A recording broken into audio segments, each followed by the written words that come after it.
Pourquoi est-ce qu'on prend des cheveux artificiels au lieu de prendre des mèches de bananier, par exemple? Mais ça peut faire du beau cheveu. Ça peut faire de belles coiffures. Donc, ce changement de paradigme, il faut qu'on regarde les choses ici différemment.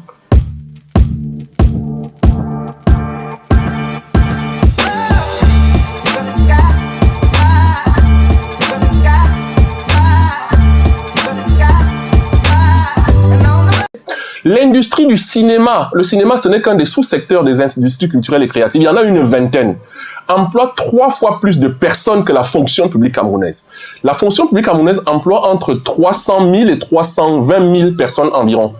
Nollywood, c'est 1 million d'emplois. 1 million. Ça veut dire qu'avec une industrie cinématographique qui ressemble à l'industrie du Nigeria et un marché conséquent, sachant que le marché, c'est pas que le marché camerounais, on aura toute la zone d'Afrique centrale. On peut m'aller au-delà, parce qu'aujourd'hui, on parle en termes de ZLECAf, c'est quand même 1,3 milliard d'habitants. Ben, attendez, on emploie tous les jeunes Camerounais, seulement dans le cinéma.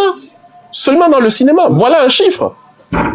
Est-ce que vous savez que cette année, Forbes a évalué la consommation du streaming musical à 500 millions de dollars? Vous vous imaginez? Voilà des chiffres.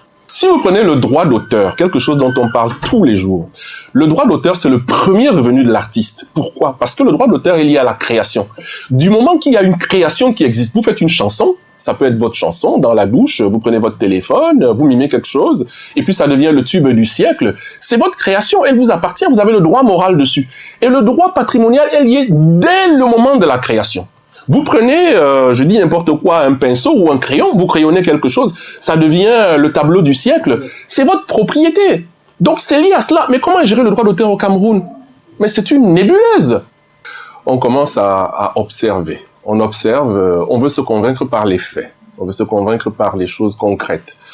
Donc vous avez un pouvoir avec un chef d'État qui est au terme d'un mandat, d'ailleurs d'une série de mandats, qui a amené un certain nombre d'initiatives, dont certaines ont été porteuses, on pourra en parler tout à l'heure, mais dont le bilan sur ce point-là laisse quand même un certain nombre de champs qui restent encore à cultiver, puisqu'on parle de culture.